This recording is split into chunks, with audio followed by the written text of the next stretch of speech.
আসসালামু আলাইকুম। আশা করি আপনারা সবাই ভালো আছেন। আজকে আপনাদের সাথে আমি গরিবের নাচোসের রেসিপি শেয়ার করব।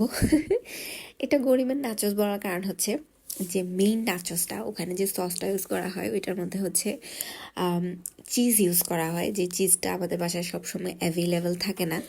তো এই জন্য আমি বাসায় যে ইনগ্রিডিয়েন্টসগুলো আছে ওগুলো দিয়ে জাস্ট একটা মিউনিজের মতো করে নাচোসটা বানাবো।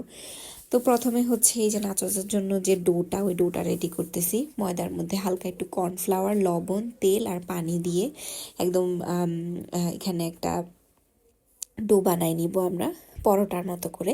এটাকে কিছুক্ষণ রেস্টে রাখতে হবে। এই জন্য যখন এই যে এরকম কিছুটা নরম থাকা অবস্থাতেই আমি এটাকে ভালোভাবে মেখে উপরে একটু অয়েল ব্রাশ করে এটাকে ঢাকনা দিয়ে রেখে দিব।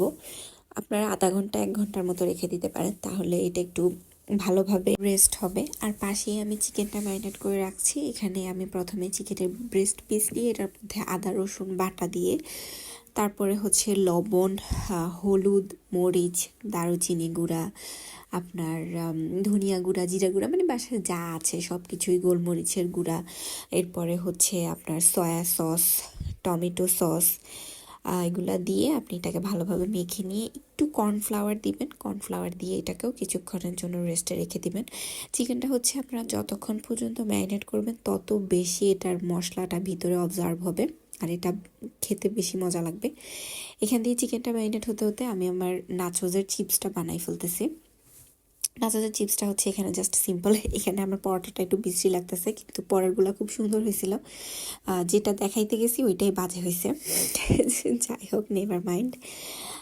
এখানে হচ্ছে আমি নাচোস স্টাইলে, চিপসের স্টাইলে কেটে নিচ্ছি। আর অবশ্যই এগুলা হচ্ছে কাঁটা চামচ দিয়ে ফুটো ফুটো ফুটো ফুটো করে দিবেন, না হলে এগুলা কিন্তু চিপসের মতো ফুলে যাবে। নাচোসের চিপসগুলা কিন্তু ফুলা হয় না, এগুলা কিন্তু ফ্ল্যাট হয়।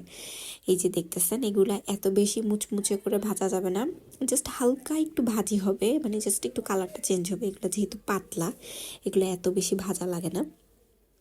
জাস্ট একটু কালারটা চেঞ্জ হলে আমি এটা উঠাই ফেলবো, তখন এটা খুব বেশি ক্রিস্পি থাকবে।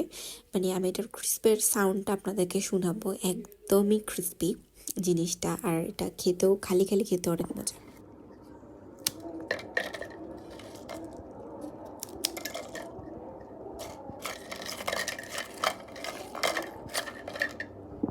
শব্দ শুনেই বোঝা যাচ্ছে যে চিপসটা কত বেশি ক্রিস্পি ছিল। দেন পাশে আমি চিকেনটা রেডি করে ফেলতেছি। এখানে রেডি করার আসলে কিছু নাই, ম্যারিনেট করা ছিল, সব কিছু দেওয়া ছিল। এটা জাস্ট আমি ভালোভাবে ভেজে নিব। এটাকে হচ্ছে পানি দিয়ে, পানিটা একদম শুকিয়ে ফেলে এটা ভালোভাবে রেডি করতে হবে। আর এই পাশেই হচ্ছে আমি মেয়োনিজ বানাচ্ছি। আমার এটার মধ্যে ডিমের ছোকলা পড়ে গেছে, সরি। মেয়োনিজ, এটা হচ্ছে আগেও আমার এখানে মেয়োনিজের রেসিপিটা আছে আমার পেজে, এরপরও আমি দিলাম। এটা হচ্ছে জাস্ট ডিম, রসুন, হালকা একটু লবণ, হালকা একটু চিনি, গোলমরিচের গুঁড়া, আর আপনি চাইলে দুধের গুঁড়ি দিতে পারেন। দিয়ে এটাকে মানে 1 মিনিট পর পর ডিম তেল দিয়ে আপনি জাস্ট ব্লেন্ড করে ফেলবেন। মেইন মেয়োনিজের যে সসটা থাকে ওখানে কিন্তু এই মেয়োনিজের সাথেও আপনার অনেক কিছু অ্যাড করা হয়, যেগুলো হচ্ছে একটু এক্সপেন্সিভ, যেগুলো আমার বাসায় ছিল না। এই জন্য আমি একদম সিম্পল ওয়েতে বাসায় যা ছিল তা দিয়েই আমি একটা সিম্পল মেয়োনিজ বানাইছি। এই জন্য আমি এটা বলতেছি যে এটা গরিবের নাচোস। আপনারা বাসায় জাস্ট কিছু ইনগ্রিডিয়েন্টস দিয়ে খুব সহজেই নাচোসের ফিল নিতে পারেন। আর এটা মোটেই খারাপ ছিল না, এটা অনেক মজা ছিল। মানে দোকানের নাচোসের মতো ছিল না, ওইটা যেহেতু একটু ডিফারেন্ট, এটা একটু ডিফারেন্ট, কিন্তু এরপরও একটা ভাইব পাওয়া যায়।